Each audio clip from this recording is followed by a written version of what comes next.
Halo teman-teman semuanya, selamat datang di YouTube channel Ruby Herman dan kali ini saya berkesempatan untuk ngobrol bersama dengan Ketua Umum CEO Bisnis Forum.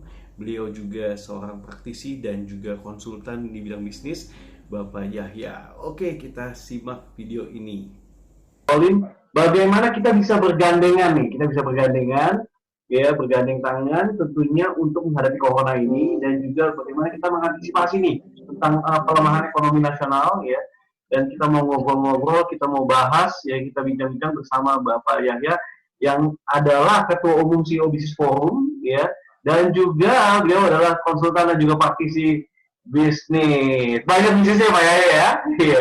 Pak Yahya, sebelum kita mulai, Pak Yahya boleh nggak ini di landscape gitu, kameranya boleh di landscape Pak, karena ini kita Boleh, akan kalau masuk bukan di YouTube. landscape boleh begini. Yes, nah, nanti anak-anak kita Maaf akan ya. kita akan posting Saya ini di kehilangan YouTube. khusus buat Zoom ini. Oke, saya cek dulu Jadi semuanya ada oke. khusus dan ada tripod depan saya. Yes, Oke, oke. silakan. Jadi sebelumnya saya infoin dulu bahwa saya akan mute dulu. Terima kasih buat teman-teman semua yang sudah ikutan. Saya akan mute dulu yang lain ya. Nanti kita akan ada dua sesi. Pertama sesi dari Pak Yahya akan sharing. Nanti sesi berikutnya kita akan ada tanya jawab ya Pak Yahya ya. Sharing-sharing dari yang lainnya juga ya. Oke, kita Boleh. mulai aja Pak Yahya. Nah, udah kurang lebih mungkin sekitar 3 sampai 4 minggu nih. Kita ada di stay at home ya. Kalau Pak Ya. Yahya lihat bagaimana nih kita bisa bergandengan nih menghadapi keadaan pandemi ini nih Pak Yahya. Oke, baik. Terima kasih Ruby. Pertama-tama saya ucapkan sekali lagi terima kasih buat Ruby Herman, seorang pengusaha muda, bisnis dan properti YouTuber yang lagi naik daun ini. Nah, nggak tahu daun apa dinaikin sampai hari. Tapi tentunya Ruby juga ikut merasakan karena dunia properti salah satu yang kena imbas paling kuat ya dari Ya, perekonomian seperti sekarang ini. Dan menurut saya memang situasi pandemi corona ini di Indonesia sebenarnya kita tidak menduga sedahsyat ini loh. Jujur, kalau saya tanya orang-orang dari yang berkepentingan, sebenarnya kita tidak menduga bahkan sehebat ini. Memang kita menduga bakal masuk Indonesia, tapi dahsyatnya itu tidak menduga. Dan ternyata seluruh dunia pun tidak mengantisipasi sehebat ini. Karena melihat Tuhan cepat selesai, dia pikir ya sudah, itu gampang kok diatasin. Ternyata setelah Wuhan, di negara-negara lain lebih parah. Nah, itulah yang tidak terantisipasi. Jadi kita tidak bisa menyalahkan pemerintah. Pemerintah nggak siap sih, pemerintah begini sih, begitu sih. Ya kalau kita nyalain pemerintah terus, kasihan pemerintah yang sudah kerja keras. Sekarang di televisi kalau kita lihat PSBB ini kita berlakukan bolak-balik segala macam. Tadi waktu saya ke posko, saya di jalan lihat, wah ada beberapa jalan memang sepi, tapi ada jalan yang tetap ramai. Dan itu sulit sekali untuk dikendalikan. Jadi disiplin masyarakatnya itu masih sulit untuk dikendalikan. Nah, itulah yang menyebabkan kesulitan pemerintah mengatasi pandemi corona ini. Karena contoh saja, 2 hari yang lalu malam, kemudian kemarin pagi-pagi, menyampai ke saya permintaan, Pak, ini tolong bantu rumah sakit di rumah sakit di daerah Gunung Kidul, Jogja, ada 2 rumah sakit yang katanya punya pasien gara-gara mudik. Pasien mudik, kemudian ternyata pasien mudik yang ke Wonogiri itu ada beberapa orang yang sudah dicurigai dan akhirnya corona. Saya sempat minta bantuan Pak Bambang tuh. Pak Bambang juga tahu karena beliau asal Jogja. Tolong teman-teman di sana kalau ada yang bisa bergerak. Nah ini mudik ini siapa yang punya mau? Iya. Bukan kita punya mau, ya kan? Tetapi ini adalah salah satu hal yang tidak terhindarkan karena di kota mau tutup, banyak perusahaan tutup, berhenti sementara, ada pabrik-pabrik yang berhenti, aktivitas bisnis yang berhenti, SPG juga nggak ada kerjaan, real estate nggak ada kerjaan, mereka bingung mau makan apa. Mereka kos kontrakan juga mesti bayar, makan mesti cari. Jadi salah satu jalan mereka adalah pulang ke kampung, mudik. sampai Iya, di iya, kampung. iya. Nah, di kota mereka ketakutan, sampai di kampung bawa korban. Nah, ini yang terjadi. Inilah yang harusnya kita pikirkan bersama-sama. Masalah ini ruwet, tetapi kita harus atasi. Nah, kenapa tadi saya sempat dalam diskusi melalui sebuah WhatsApp juga dari kemarin sebenarnya, Iya. saya selalu bilang, tolong jangan fokus ngomongin ojol. Wah, betul. Ojol dulu yang perhatikan ojol. Saya bilang, kira-kira total pengemudi ojol itu berapa persen dari total penduduk miskin Indonesia? Iya. Dan kalau yang dikatakan benar-benar miskin nggak punya motor loh, Betul. saya bilang.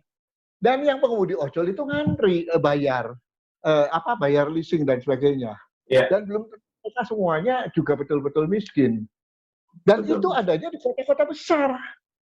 Kota-kota kecil nggak ada ojol. Kenapa? Pengemudinya ojol. Iya. Karena kita tinggal di kota besar, jadi mikirnya ojol. Coba Anda ke desa, coba Anda ke pelosok-pelosok, nemuin ojol nggak? Di Pekalongan, di Klaten, nemuin ojol nggak gitu, ya kan? Iya. Nah, itulah yang paradigma kita orang kota, pengusaha di kota, ekonom di kota, kita harus terbuka bahwa ya ini adalah masalah nasional dari atas sampai bawah, kota besar sampai ke desa. Benar. Jadi lihatnya harus general ya, Pak. Nasional. Dan kita jangan menggunakan lagi stigma rakyat miskin. Iya. Sebelum corona terjadi, sampai 2016, mungkin pernyataan saya ini bisa diperkuat oleh Pak Bambang, saya harapkan. Angka kemiskinan Indonesia itu turun. Gini rasio kita membaik. Iya. Dan Indonesia ini ratingnya membaik. Ya. Secara data dari World Bank segala macam kita itu bagus. Nah, pertumbuhan ekonominya kita termasuk yang terbaik, ya kan? Di antara sekian banyak negara termasuk yang terbaik. Nah, kenapa kita harus menggunakan lagi kata-kata miskin, rakyat miskin? Nanti akhirnya keluarnya berat untuk rakyat miskin lagi. Jangan. Saya ingin sahabat-sahabat yang bergabung dengan acara ini, mari kita berpikir bagaimana membuat rakyat kita cerdas, rakyat produktif, rakyat yang kalau rakyat miskin, terus rakyat dikasih bantuan terus. Ingat yuk, kalau rakyat dikasih bantuan, terus males, cuma ngandelin bantuan, di rumah nganggur, pikirannya ngapain? Gak pikirin ngapa-ngapain. Iya, jadi diam aja, nunggu bantuan aja ya. Pikirannya kemana? Itu simple. Iya. Itulah sebabnya ketika di grup CBF ada yang punya inisiatif gerakan masker, saya bilang, jangan kasih ke produsen, jangan kasih ke pabrik, kasih ke UKM. Ngasih ke UKM ya Pak ya, biar membangkitkan UKM ya, produksi ya. Iya. Pabrik itu udah kenyang, mereka itu udah besar, bertahun-tahun mereka punya akumulasi keuntungan, ya kan? Sekali-sekali kasih ke UKM supaya UKM-nya hidup. Memang repot ngurusinya. Kenapa? Harus bikin klaster-klaster. Ini klaster sini, ini klaster sini, klaster sini, koordinirnya. Nggak apa-apa. Kita harus sukarela dengan tulus membantu pemerintah, membantu negara dari situ. Tinggal nanti teman-teman yang membantu sukarela. Nggak ada gajinya ya memang, nggak bisa apa-apa. Paling-paling ya, oke lah. Harga maskernya bisa berapa? Oke, buat koordinasi aja. Udah titik. Tapi kita tidak lagi membeli sama pabrik. Supaya yang UKM di daerah-daerah bisa bergerak. Makanan, saya tadi lupa ya, harusnya saya bawa contoh makanan. Apa yang Bapak lihat? Gimana Pak? Beberapa hari yang lalu itu kita bicara dengan salah seorang ahli food safety. Saya ingin sekali ngumpulin beberapa lagi untuk yang bermain bisnis kuliner. Di sini ada Pak Jimileo, ini Pak Jimileo juga sebenarnya bisa juga untuk menggerakkan UKM di sekitar Purwakarta. Itu makanan-makanan, ternyata makanan kecil, makanan ringan, termasuk makanan lain-lainnya yang sudah sudah ada di pasar, siap dijual, dipasarkan, itu banyak yang belum memenuhi standar. Nah, kemudian nggak awet, benar-benar nggak awet. Sehingga akhirnya kita berpikir, kita diskusi lama adalah bagaimana membina UKM-UKM ini segera dapat memanfaatkan sumber daya yang ada, sehingga mereka bisa memproduksi makanan yang lebih baik, lebih sehat, harga murah, terjangkau, bisa dikirim kemana-mana. Nah, Jadi akhirnya yang namanya ikan itu bisa diawetkan. Yang namanya sayur-sayuran pun bisa diolah, ya kan? Iya. Kemudian jadi makanan. Sekarang tukang sayur ngantri, katanya sayurnya ini rusak, nggak ada yang beli. Ditawarin ke komplek ya. Akhirnya kita satu komplek kita koordinir. Ayo kita beli sayur dari si Anu ini, mau beli siapa? Kumpulin, ya kan? Iya. Udah mulai 2 minggu, dari 2 minggu ini beli sayur sini. Nanti orangnya datang ngirim bawa, ya kan? Jadi langsung, karena nggak mungkin kita ke pasar, ya kan? Jadi akhirnya orangnya datang dari Lembang datang. Oke, ini sayurnya ini buat nomor sini, nomor sekian. Oke, semua. Ternyata ini berubah cara berjualan kan? Yang biasanya dia di pasar, dia harus datang. Nah, ini ditularkan ke yang lain. Nah, mana-mana kita tularkan. Ya nah, kan? gimana nih polanya nih, Pak? Nah, jadi kan dia hidup kan? Betul. Nah, ini nggak ditularkan ya gimana? Cuma sekedar, ayo kita bantu. Iya, jadi semua ada patternnya lah, Pak ya? Semua ada polanya, bagaimana menciptakan ekosistemnya supaya berkesinambungan, saling mensupport ya, Pak ya? Betul, karena kita berbicara ekosistem. Kalau bicara ekosistem, itu adalah beberapa bagian, beberapa elemen, itu akan semua saling kait mengait, bisa saling mempengaruhi, bisa saling menguatkan, bisa saling mendukung. Jadi satu kehidupan bersama. Jangan cuma akhirnya kita slogan. Saya juga ada dari pemerintah, saya bilang, Pak, sorry, maaf Pak, kalau kita slogan terus tuh repot Pak. Bagaimana eksekusinya? Jawabannya simpel. Pak Yahya, maaf ya, kalau kita semuanya pemerintah pusat itu sebenarnya berat loh. Kita juga minta bantuan supaya swasta dan pemerintah daerah itu juga bisa jalan. Dan ini nggak gampang. Sekarang kami minta bantuan Anda saja bisa nggak membantu kami. Salah satu contoh, ketika bencana corona, bantuan itu banyak nggak? Banyak banget pasti, Pak. Apa yang banyak saya tanya? Bentuknya apa? Ada 2 jenis bantuan. Pertama, bantuan medis dan non-medis. Bantuan non-medis itu adalah makanan dan minuman. Iya. Dikirimnya kemana? Nah, kalau ini ada perusahaan seperti KLB, kirimnya ke rumah sakit. Kalau bukan urusan yang banyak berhubungan dengan obat-obatan, dikirimnya kemana? Ke BNPB. Yang pusing BNPB. Saya mau kirim kemana ini? Armadanya mana ini? Kewalahan rumah sakit begitu banyak. Ya kan di Jakarta aja berapa ratus rumah sakit. Akhirnya sampailah pesan pada saya, Pak, tolong cairkan itu stok yang bertimbun di BNPB, Bapak yang bantu cairkan, kirim ke rumah sakit. Nah, makanya saya bilang nggak bisa sekedar berkoar, ngumpulin, tapi tidak nyampe sasaran. Nah, kedua, ojol itu katanya susah di Jakarta. Berapa persen ojol yang susah? Berapa persen juga ojol-ojol yang kenapa kita nggak jadikan ini ojol yang contoh? Ada ojol yang pinter loh. Ojol pinter ini ternyata kurang ajar. Saya ketemu ojol, dia ternyata itu bawa list belanjaan. Iya, list belanjaan. Dari mana? Iya. Langganan dia kan tahu kan pernah ngantar siapa kan perumahan mana? Iya. Dia datang bawa list belanjaan di perumahan. Ketemu saya di supermarket, katakanlah supermarket Setiabudi. Dia lagi belanja. Saya bilang, apa Pak? Bapak enggak Pak? Saya online Pak, ojek online. Lo kan nggak pakai seragam? Enggak Pak, soalnya saya sekarang layanin ini Pak. Wow. Ini kalau yang pinter gini tolong diekspos dong, ya kan? Cara smart, membantu juga. Ini kayak bikin ekosistem juga ya Pak ya? Aduh, ini kan membantu tokonya. Ini yang di rumah terus saya juga nggak perlu kemana-mana. Betul sekali. Ini catat gitu, terus udah belanja, terus di WA. Ke orangnya di WA. Setelah itu apa yang dia lakukan? Di kasir, dia nunggu. Ya, saya ikutin kan. Di kasir dia nunggu. Nungguin apa coba? Nungguin apa? Pesanan kembali, ada pesanan lagi nggak tambahan?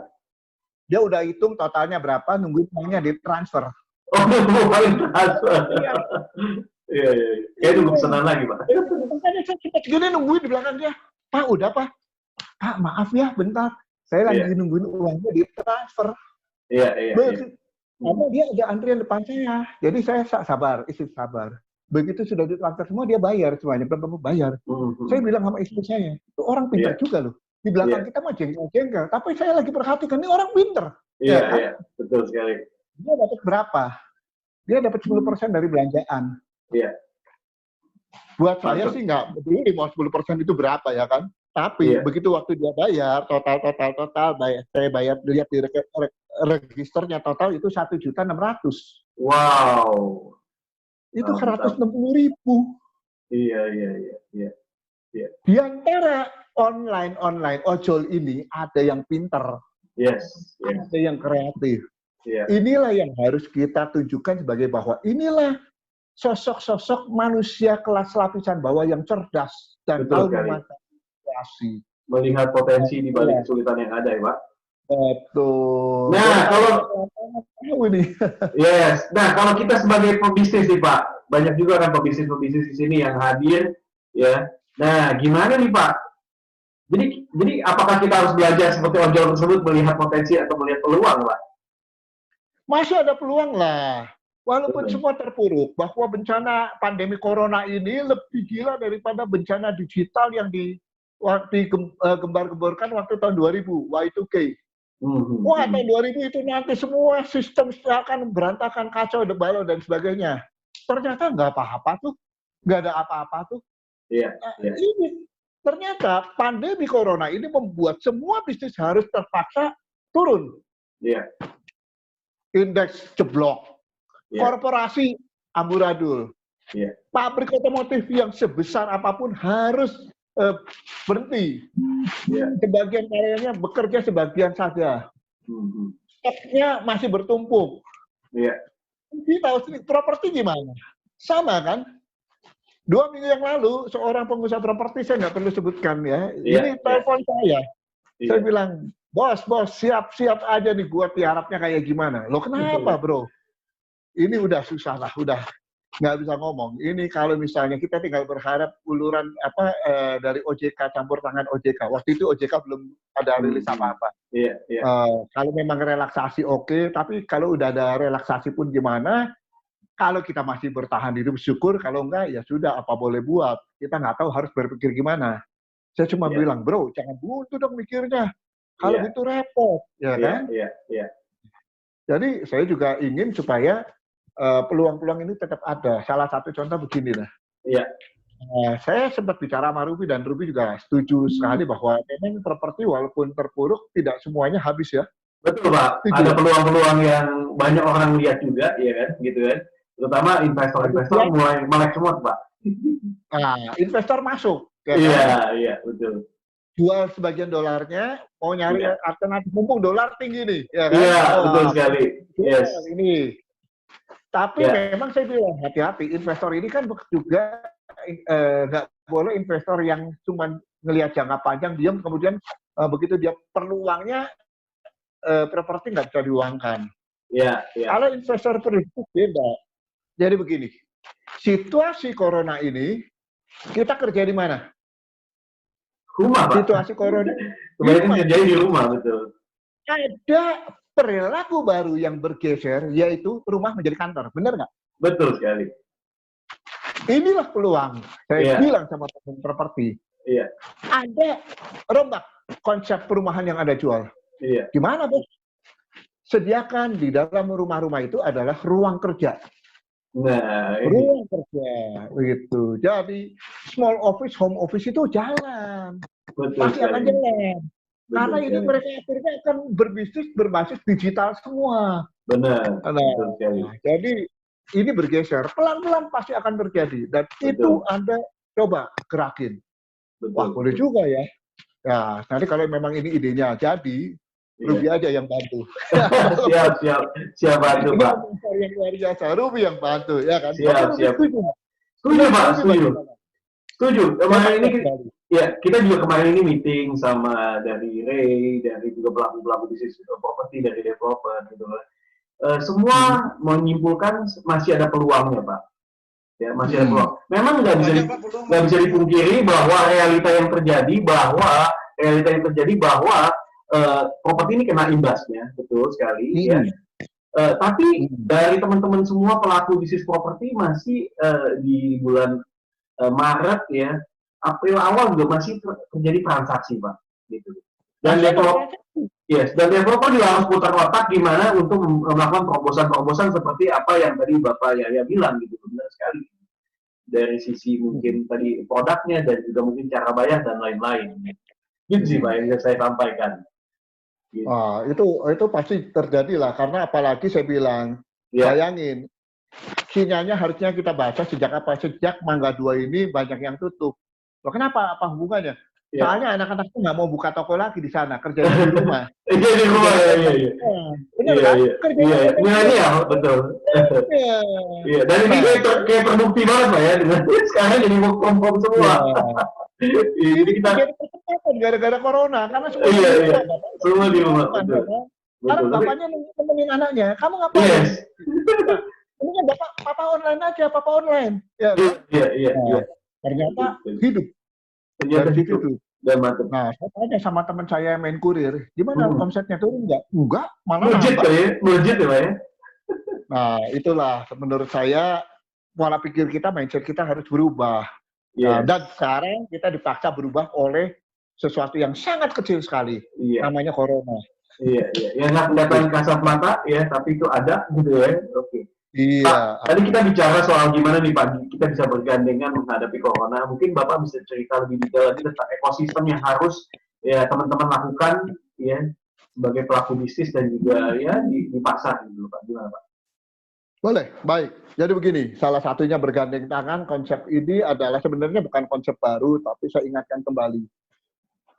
Saya dan rekan-rekan memang tidak begitu sepakat dengan istilah yang kaya membantu yang miskin. Saya sekali lagi katakan, jangan mendoktrinasi masyarakat itu punya stigma miskin. Nah, apalagi ojol-ojol juga katanya, mereka juga miskin loh. Wah, nanti bentar lagi ini terjadi pinjam-meminjam jaket hijau buat ngantri bantuan gratis ini. Ya kan, kalau enggak jaketnya dijualin juga murah-murah ini supaya bisa dapetin bantuan gratis. Jangan sampai kayak gitu. Ada satu konsep yang sedang saya kembangkan. Pertama, konsep bantuan itu begini. Kita bikin paket. Paket sembako murah. Bukan bantuan loh. Bentar lagi stimulus pemerintah adalah BLT, bantuan langsung tunai dan sebagainya. Saya uji coba di kompleks saya, di salah satu kompleksnya di Bandung ada, dan saya panggil ketua kompleksnya, ketua harian kompleksnya. Saya bicara juga di telepon lama sekali. Tolong datang ke kelurahan, datang ke RW, ke RT, semua minta data orang yang paling miskin benar-benar yang harus dibantu mana. Yang harus dibantu benar-benar. Punya datanya? Punya. Ternyata punya datanya. Nah, kalau misalnya punya datanya, yang lain perlu dibantu nggak? Saya bilang, gini, kita bikin pasar murah aja. Kalau Anda setuju, karena di kompleks yang saya di ini daerah atas, kita udah coba mau jalanin dan kelihatannya akan bisa bergulir. Kita menggunakan halaman masjid untuk bikin pasar murah. Tapi tetap ada physical distancing ya Pak? Ada physical distancing ya Pak? Iya, nah, menghindari. Nah, pakai. Nah, ini caranya begini. Paketnya isinya begini dulu. Beras 5 liter. Iya. Nah, kecapnya 250 cc. Pouch. Minyak gorengnya 1 liter. Gula pasir setengah kilo. Kemudian teh, kalau nggak teh kopi, sama Indomie instan yang paling sederhana, 10 bungkus, 5 atau 10 bungkus. Kemarin itu sempat di total, kalau pakai yang paling murah, atau kita bisa minta bantuan dok, pakai beras kita, minyak kita, manis kita, itu total sekitar 78 sampai 80 ribu. Tapi kalau orang itu masyarakat belinya di supermarket, di minimarket aja, yang paling murah, habis 100 ribu. Nah, seandainya ini dibatasi bahwa setiap minggu, setiap 2 minggu akan ada pasar murah dan masyarakat harus membeli kupon. Nah, beli kupon. Cuma tersedia 200 misalnya, terserah nanti diatur mekanismenya berapa. Harganya ini 50 ribu. Tapi senilai kalau di minimarket 100 ribu. Kira-kira saya mau nanya dulu, Pak Ruby mau beli nggak? Kalau mau dong. Biasa mesti ke minimarket 100 ribu, sekarang 50 ribu, mau nggak? Mau banget, iya. terjadi kerumunan nggak? Terjadi sih juga bisa terjadi kerumunan. Oleh karena itu tidak boleh di ruangan terbuka. Pakai apa? Halaman kelurahan atau halaman masjid pakai jarak. Satpam kerja atur satu-satu. Pakai voucher. Nah, voucher dimasukin, ya, bayar. Dan 30.000 itu disubsidi oleh warga sekitar. Warga yang mampu. Yang mampu menggandeng yang kurang mampu. Nah, itu lebih tepat. Begitu udah masuk, kan ada subsidi. Kita cuma subsidi 30.000 loh, ya kan? Nah, 30.000 dan ini masuk uangnya, ya kan? 50.000. Buat apa? Putar lagi untuk batch kedua nanti. Nah, 1-2 minggu lagi, putar lagi terus. Selama kita umumkan, kita akan lakukan ini selama 2 bulan. 2 bulan, yes. Mei, Juni. Kalau ini selesai, maka pasar murah ini selesai, ya kan? Namanya juga pasar murah. Kalau pasar berhenti, orang nggak protes. Kalau bantuan berhenti, orang masih protes. Yuk, betul. Masyarakat kita harus dididik punya mental pejuang dan produktif. Yes. Mental Kreativitas penanggulangan. Yes, betul sekali. Betul. Makanya saya bilang, teman-teman, tolonglah termasuk para motivator, para pengusaha, para coba kita tinggalkan slogan-slogan, kita coba terjun, kita kasih contoh dulu, 1, 2, terus terjadi duplikasi. Yes, kan? Dengan pola seperti ini. Saya mau share ini supaya apa? Anda dengar, coba Anda duplikasi dulu di kompleks lah. Ya kan? Iya. Adalah koordinir. Kalau Anda bisa koordinir, pasti jalan. Betul. Share slogan-slogan. Ya kan? Akhirnya WhatsApp kita isinya slogan yang disebar kemana-mana. Tapi Anda tidak melakukannya. Buat apa itu? Ya kan negara ini tidak butuh broadcasting slogan. Negara ini adalah butuh aksi kita yang nyata. Gitu. Nah ini pesan saya buat teman-teman di acara ini. Betul sekali. Kita bisa bergandengan tangan bersama-sama, ya.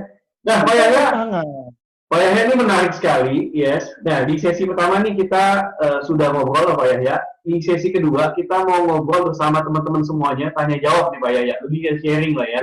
Mungkin dari teman-teman juga bisa. Ini di sini juga ada Pak Bambang loh, senior loh. Iya, Pak Bambang tadi komen, yes.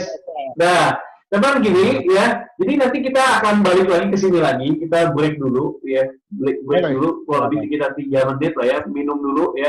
Habis ini saya akan kasih linknya lagi, kita masuk lagi, ya, dan kita saling sharing nih, ya, saling sharing, saling bisa menguatkan. Tadi mungkin dari Pak Yahya yang udah sharing, mungkin Pak Bambang mau tambahin atau teman-teman yang lain bisa tambahin, bisa kolaborasi lain, ya. Tadi ini juga banyak yang ngomong, Pak setuju tuh CEO ke motivator kerjasama.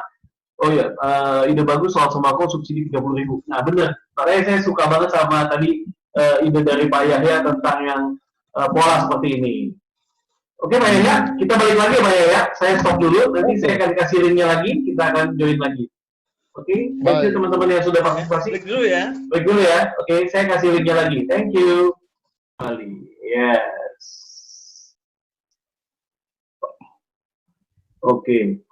Pak Yahya, kalau bagaimana, mungkin kalau dari bisnis yang Pak Yahya lakukan, apa terobosan-terobosan dalam menghadapi kondisi seperti ini, Pak Yahya? Oke, kalau bisnis saya yang saya lakukan ini masih lancar-lancar saja. Pak Kim Hai, apa kabar Pak Kim Hai? Wow, waduh, sukses. Banyak dukungan Anda luar biasa sekali untuk tim kami ini. Kalau dari salah satu bisnis kita yang skincare ini biasa, kita dropnya cuma sedikit. Karena apa? Kita langsung menyasar kepada ceruk market dokter, dan sekarang kita membackup dokter berpromosi. Wow. Jadi dokter backup promosi karena dokternya ya kalau dokter perawatan itu terus nggak bisa praktek, kliniknya mesti tutup dan sebagainya. Tapi mereka kan tetap harus jalan ya kan? Iya, betul sekali. Ada pasien yang nggak berani ke klinik dan sebagainya, kita promosi, kita ajarin mereka, mengedukasi pasien supaya tetap continue. Kemudian kalau obat perawatannya mereka habis, mereka bisa pesan pakai WhatsApp atau bisa pesan pakai online. Nah itu salah satu contoh yang kita lakukan. Dan kami bersyukur ya omsetnya turunnya nggak banyak, signifikan. Ya walaupun situasi seperti ini ternyata omset turun nggak banyak, bahkan ya bulan ini mungkin malah normal, balik normal. Jadi kembali seperti waktu nggak turun sama sekali. Bahkan nanti ke depan saya juga pengen sekali, ini ada Pak Kim Hai pengen kolaborasi nih sama Pak Kim Hai nih untuk bisa bisnis online ini sahabat saya yang luar biasa ini Pak Kim Hai. Jadi itu terobosannya salah satunya seperti itu. Kedua, waktu sanitizer rame, kita sebenarnya bisa bikin pabrik sanitizer di pabrik bisa, tapi kita awalnya nggak bikin buat dibagi-bagi, bukan buat dijual tapi dibagikan dan ditulis. Untuk dijual, kemudian timbul sebenarnya itu juga akal-akal ngetes pasar, oke enggak? Pasar minimal ya Pak ya? Iya. Kalau kita produksi, oke enggak? Iya. Nah kita produksi sekarang. Lagi produksi sekarang ya? Iya. Nah ordernya gimana? Nah kita sekarang buka. Dokter setiap order 100 kita akan kasih free berapa? Satu. Kedua, umum boleh pesan nggak boleh. Jadi pembelian 10 kirim pakai online, pakai ojol, pakai Gojek, pakai Grab, kita kasih Gojeknya itu 1 botol. Asal pesannya minimal 10 botol, kita Gojeknya kita kasih 1 botol. Jadi kita bilang, mari kita ajak supaya ojol sehat dan bersih dan sehat. Ya kan? Betul. Seperti itu. Dan ke depan kita akan terus galakan online kita. Karena bisnis online ini ternyata mau tidak mau yang kolonial harus mulai bergeser ke milenial. Betul. Jadi kita harus coba membuat bisnis kita itu tidak hanya bergantung pada konvensional, tetapi juga pada yang digital. Apalagi sekarang kan sudah eranya ke AI, artificial intelligence. Dari chatbot segala macam. Nah itu juga akan membantu bisnis kita sebenarnya. Makanya teman-teman, mau saya tutup Pak, maunya tutup kita jualan di food court, tutup semua, gimana nih karyawan kita? Pindahkanlah ke rumah, dapurnya, home kitchen Anda, atau ada yang punya ruko, pindahkan ke ruko rame-rame, terus ya ajak lagi ojol semuanya, kemudian Anda beli paket-paket sebarin ke kompleks. Nah ini sudah ada beberapa ya jualan untuk menyumbang rumah sakit, itu sudah 2 minggu ini berjalan. Gimana? Ini pelakunya tuh juga pelaku kecil. Dia keliling ke alumni, ke perkumpulan, ke komunitas. 100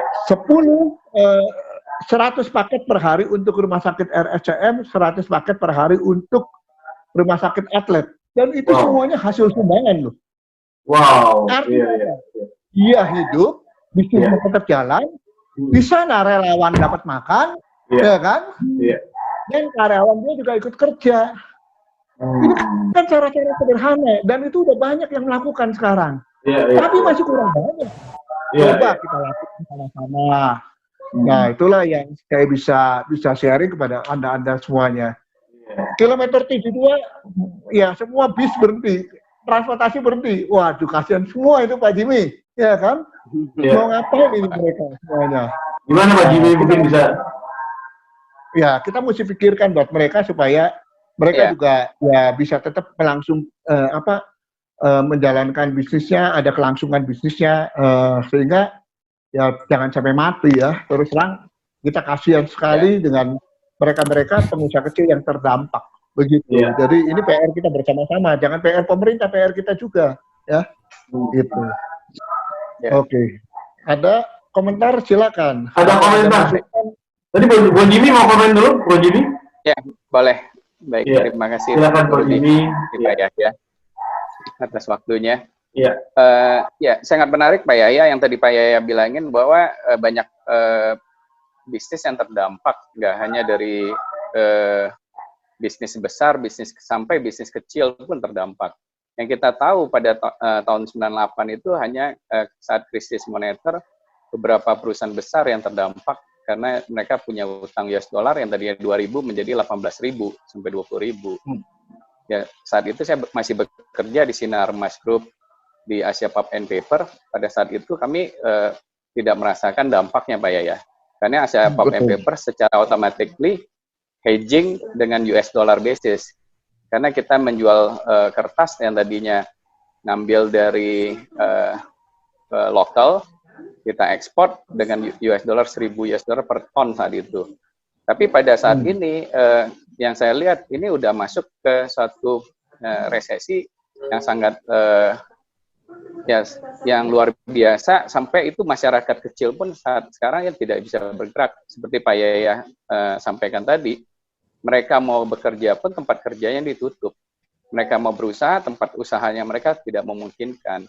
Ya, terutama kayak di tempat-tempat yang keramaian, di mall, di theme park, ya kayak di Bandung segala macam tempat hiburan itu tutup semua.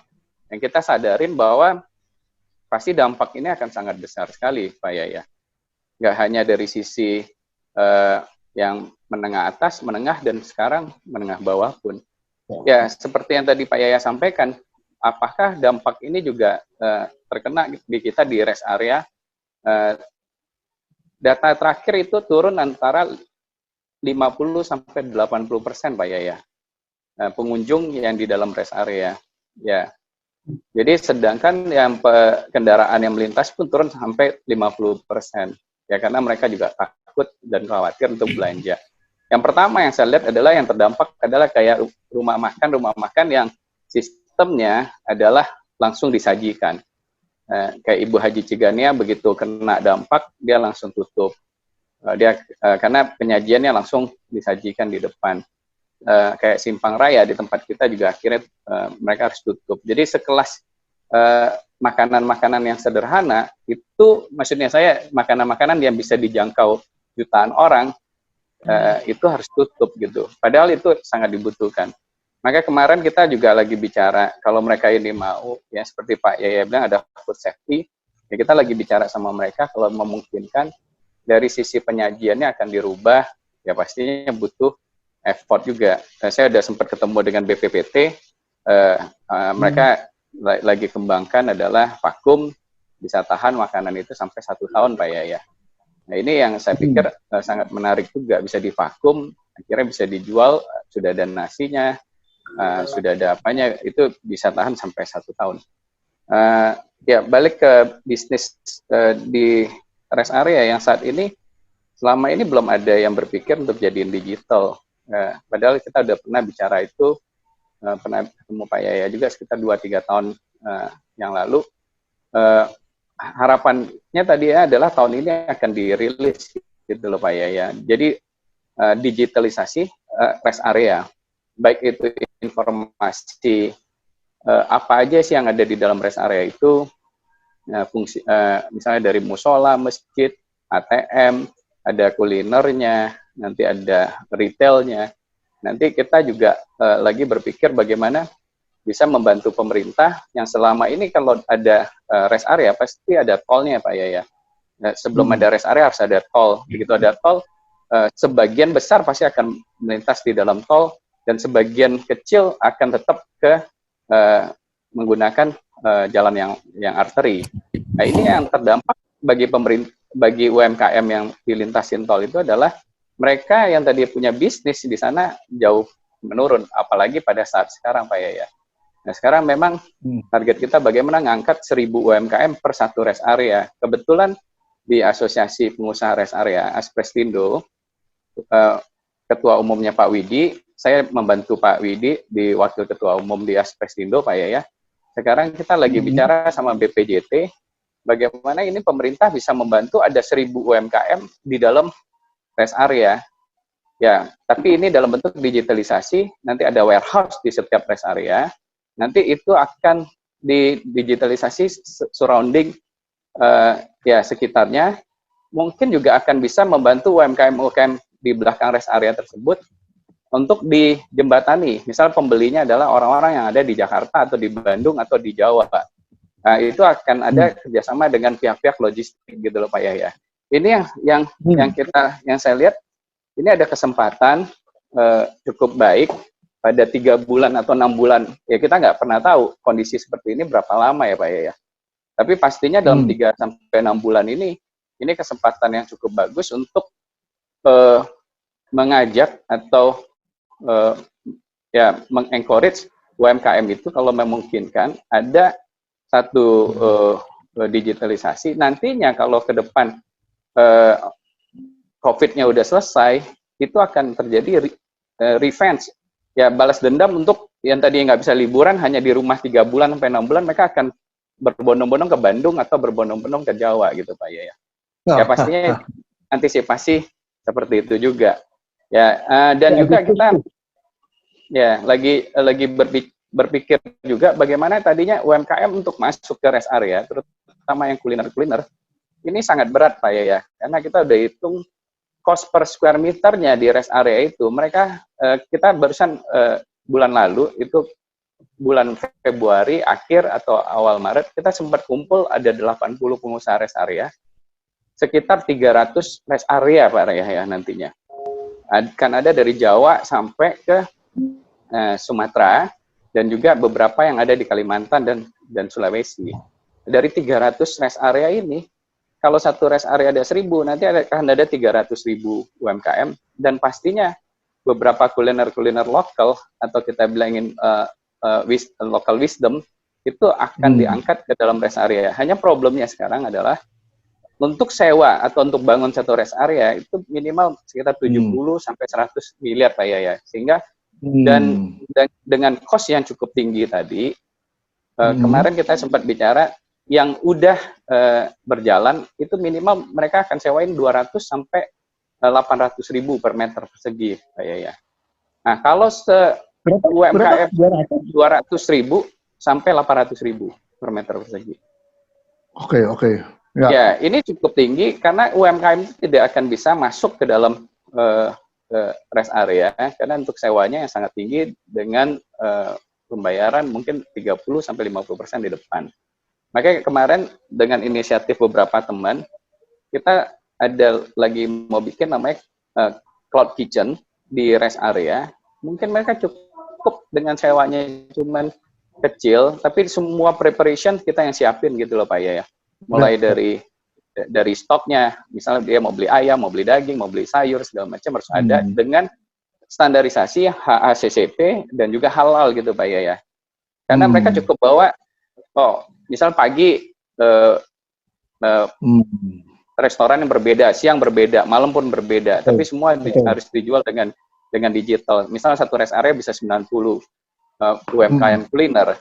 Ini yang kita lagi pikirkan. Tapi pastinya ini kan butuh investasi dan butuh trial juga Pak ya. Ya itu yang kita lagi coba kembangkan. Selain digitalisasi untuk di 78 rest area yang ada di Jawa, harapan kami akan ada 300 rest area lainnya yang akan terselesaikan sampai di 2025 gitu Pak ya. Saya rasa begitu sih Pak ya, beberapa informasi yang kita dapat dari pengusaha rest area saat ini. Mereka punya omset sangat turun, banyak tenan-tenan yang tutup ya kan, sementara maupun tutup permanen karena ada masalah COVID ini. Ya memang yang paling berat juga adalah sekarang dengan perbankan ya Pak ya kita lagi minta sama perbankan ya, karena sebagian besar dari BUJT dan juga rest area pasti pinjamannya properti pinjam investasi yang sangat besar, dan itu kan nggak seperti kayak usaha ya Pak ya, sama sekali kan nggak ada cash flow sekarang ini. Ya itu aja sih beberapa hal yang bisa saya sampaikan Pak ya. Terima kasih. Baik, ya terima kasih Pak Jimmy. Rest area kita ini terlalu banyak Pak Jimmy. Terus beberapa ruas jalan tol itu masih sepi, dipaksakan dengan rest area dengan skala besar itu repot. Kan waktu yang lalu saya meninjau rest area itu di ruas jalan ke Jawa Tengah saja. Aduh sangat besar sekali, tapi mampir sini sepi. Ramainya itu jam-jam tertentu, hari tertentu, dan paling banyak bis. Kemudian begitu saya turun makan segala macam makanannya itu memang belum standar karena masih kelas UKM. Nah, ada beberapa minggu lalu itu saya berbicara dengan seorang ahli food safety yang nanti kapan-kapan kita juga undang, nggak tahu ini sekarang bergabung atau tidak. Itu berbicara mengenai yang tadi Anda bilang, makanan bisa awet sampai 1 tahun, ya kan? Nah, itu kan terjadi di rest area di Jepang. Makanannya itu kan semua banyak kali yang sudah yang awet dan sehat, ya kan, bukan makanan yang nggak sehat, yang sehat. Kelemahannya di Indonesia selalu bermain di hulu, hilirnya enggak, value added-nya enggak tidak di-create betul-betul. Nah, kalau tadi misalnya, contohnya Simpang Raya tutup dan sebagainya, Anda pernah lihat nggak di supermarket itu rendang yang sudah dikemas, yang bisa tahan sampai beberapa bulan? Dan sekarang diborong orang, gara-gara apa? Pandemi Corona, nggak berani ke mana-mana, udah beli rendang. Ada cumi balado, rendang balado, segala macam dikemas. Kemudian ada lagi yang pakai, kalau di Indomaret ada merek Yummy, ya kan? Itu kan dulu main coba-coba Yummy dan akhirnya sukses, ya kan? Nah, saya rasa inilah tren yang memang akan diciptakan, dan ke depan jangan salah, memang kita tidak bisa menghindari digitalisasi. Rest area boleh besar, tetapi yang paling penting bukan besarnya, bukan skala luasan, tetapi proses bisnisnya yang akan lebih penting. Kenapa demikian? Lama-kelamaan orang bisa beli pakai aplikasi, ya kan? Sudah pakai aplikasi, sampai sana tinggal ngambil, tinggal manasin, ya toh? Nah, ini trennya akan ke arah sana semua. Kemudian apakah orang akan berlibur? Betul, orang akan berlibur. Tapi gara-gara corona ini, orang berliburnya di mana? Di HP kita. Nontonin film di HP. Iya. Nanti yang namanya alat-alat virtual jadi laku dan mereka ke sana. Iya. Apakah mereka akan keluar kota? Akan keluar kota, tetapi jumlahnya juga makin lama yang generasi muda akan berkurang. Iya. Generasi muda itu tidak akan leisure kemana-mana, ya bolak-balik ke puncak lagi itu. Ya udahlah, papa aja, mama aja. Saya mah enggak. Papanya pergi, anak kecil pergi, yang remaja ini e-sport segala macam. Nah ini yang harus dibaca. Kemudian masalah beban biaya itu tidak bisa dihindari karena pengembang rest area itu adalah pihak swasta yang mengandalkan pembiayaan dari bank swasta, bunga lumayan tinggi. Nah, rest areanya UKM-nya siapa yang butuh? Pengamati. Apakah ada koperasi? Itu. Apakah ada dana CSR yang diturunkan? Nah, kalau nggak ada, harus hidup segan mati tak mau, nggak ada yang bantu dengan biaya yang segitu tinggi, nggak mungkin. Otomatis ini harus digeser. Ya udahlah, kamu supaya bebannya nggak tinggi, kamu main di digital. Begitu main digital, space-nya kecil dan mereka bisa digital, rest area-nya teriak. Mereka enak banget udah main digital, gue ditinggal. Mereka terima pesanan pakai digital, space-nya kecil-kecil, sedangkan lahannya besar. Bunga banknya berapa? Nah, masalah lagi, ya kan? Iya. Jadi kita harus pikirkan bersama-sama. Rest area ini kalau memang harus hidup. Tetapi tidak boleh muluk-muluk. Yang realistis saja. Satu rest area itu cocoknya berapa UKM? Yang realistis. Dan petakan rest area mana yang kelas A, kelas B, kelas C. Artinya kelas A memang trafficnya tinggi dan memang siang. Kalau yang kelasnya trafficnya masih rendah, jangan dipaksa. Kasihan, udah sepi nungguin mobil lewat, ya kan? Mereka jualan sambil bengong nungguin nggak yang datang, makanannya basi, dibuang, rugi. Nah, itulah pemikiran yang harus kita kaji bersama-sama. Kadang-kadang kita juga ingin menghidupkan mereka, tetapi tidak mempertimbangkan menilai aspek ekonomisnya. Dalam bisnis itu aspek ekonomis penting, dan aspek ekonomis adalah berapa jumlah prospek customer. Nah, itu penting sekali. Berapa jumlah prospek customer-nya? Nah, kan kalau prospek customer-nya kecil, Anda tetap masuk situ, sama saja Anda bunuh diri. Dan UKM diajak bunuh diri, ya kasihan dong, mereka yang mati, ya kan? Nggak punya apa-apa. Anda punya aset, mereka nggak punya apa-apa. Nah, terus tadi pertanyaan properti ya, dari properti. Iya, dari Arthur nanya nih Pak, udah beberapa kali nanya, jadi mohon maaf ya, silakan Pak Yahya mungkin bisa sharing juga. Apa itu pertanyaan tadi? Pertanyaan saya lupa tadi. Cara mencari klien. Iya, cara mencari klien Pak. Propertinya apa Arthur? Propertinya? Apakah kawasan industri, rumah, apartemen, ruko, perkantoran? Coba Arthur, mana ini? Ya, silakan bisa di chat ya. Sambil menunggu chat, ini juga ada Pak Bambang Setiawan, Pak. kita bisa bantu saudara, ya kita bisa bantu saudara, yes, dengan prinsipnya yaitu mulai terdekat saja sejaknya di RT. Iya, silakan Pak Bambang boleh bicara.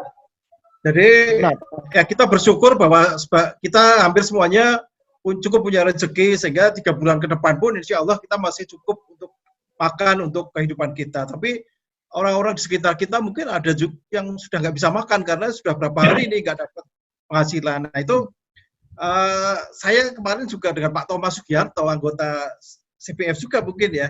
Nah itu kita idenya itu, jadi satu RT itu paling tidak boleh ada orang yang kelaparan. Satu rumah bantu satu rumah. Kalau satu RT itu hanya 2 atau 3 keluarga yang terdampak, ya kan mereka misalkan buruh cuci ataupun tukang becak itu sudah nggak bisa dapat uang apa-apa loh, karena nggak keluar juga nggak ada penumpang. Tukang koran itu ya selama 3 bulan ini kita bantu, tapi itu memang nggak produktif sih, saya sadari itu. Tapi pada waktu-waktu seperti ini mereka butuh.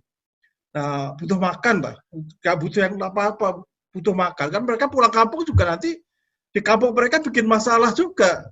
Karena di kampung juga mungkin bisa nyebarin COVID. Nah, terus yang kedua, kalau kita berdayakan UMKM di dalam suasana ini ya, ini belum bicara bisnis sih, Pak.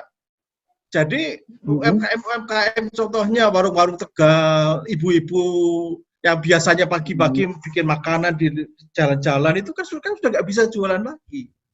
Nah, jualannya kita beli aja, kita kasih, kamu bikin nasi uduk 100 bungkus. Nah, 100 bungkus itu kasih ke orang-orang yang perlu. Jadi UMKM-nya hidup, kita juga bisa ngasih kepada orang-orang yang butuh makan. Contohnya ke tukang becak, ke buruh cuci, ke tukang asongan dan sebagainya.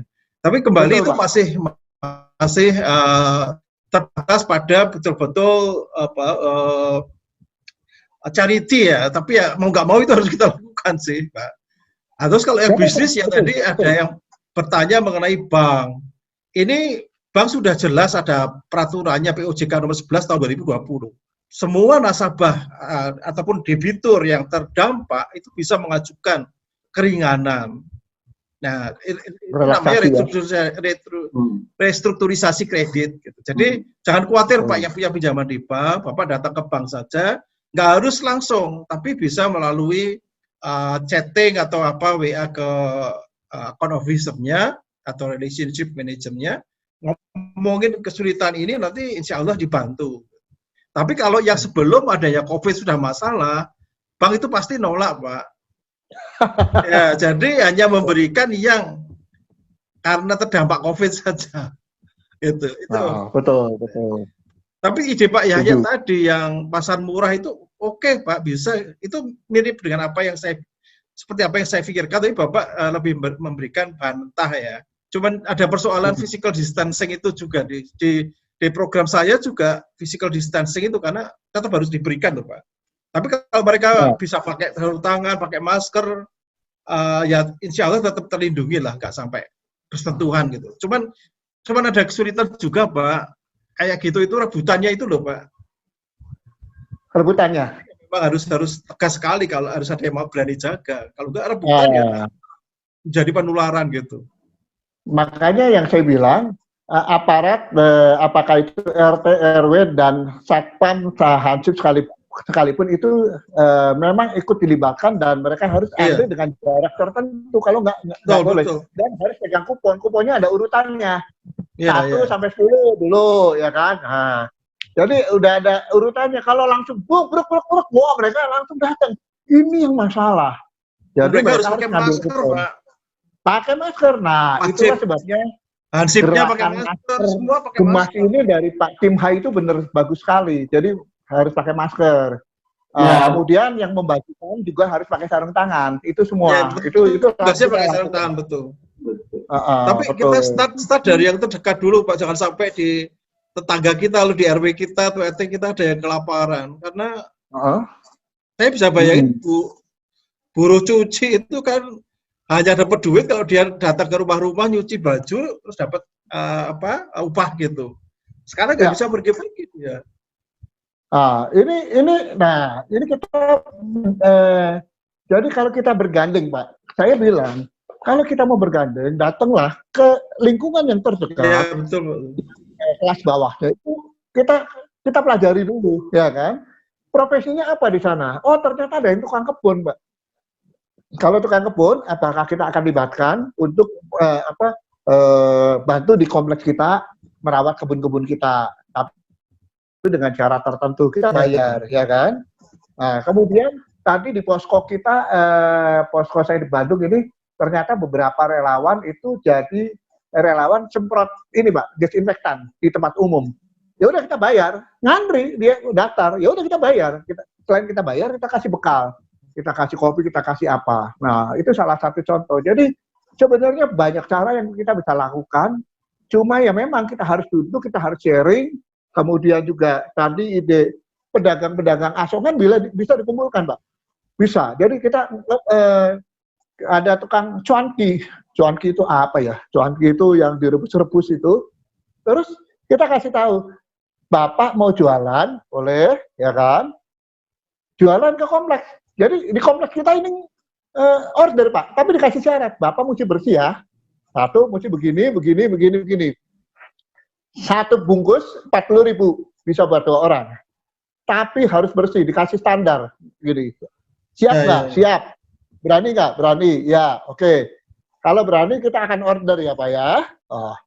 Dan ternyata dikumpulin order. Jadi koordinatornya di lingkungan order. Hidup kan tukang cuankinya itu, Pak. Ya. Tukang ya pun yang itu kampung itu jalan, Pak.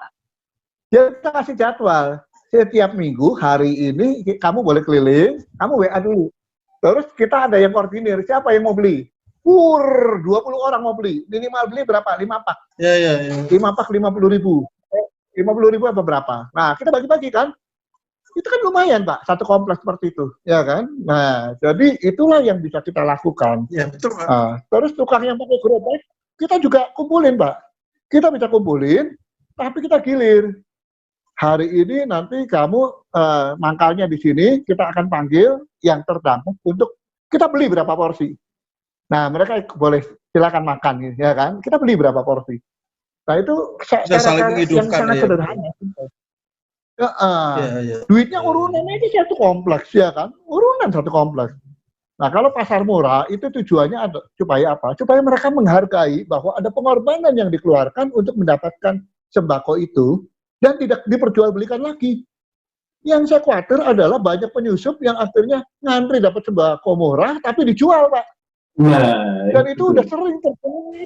Iya. Itu harus dibatasi sering juga, terjadi. Pak. Itu maka yang beli harus orang yang sudah kita tahu, Pak. Harusnya di lingkungan kita. Nah, itu yang kalau ini kita mulai saja katakanlah di antara semua anggota CBF mulai di RT-nya masing-masing. Itu sudah 200 RT yang terbantu loh, Pak. Iya. Makanya saya saya tidak hanya ingin di CBF, Pak, terlalu kecil, Pak. Iya. Semua komunitas sosial. Pak. Supaya apa? Ini menjadi penularan. Ini virus positif, Pak. Biarin, silakan semua ide ini adalah ide bersama, bukan ide saya. Ide bersama.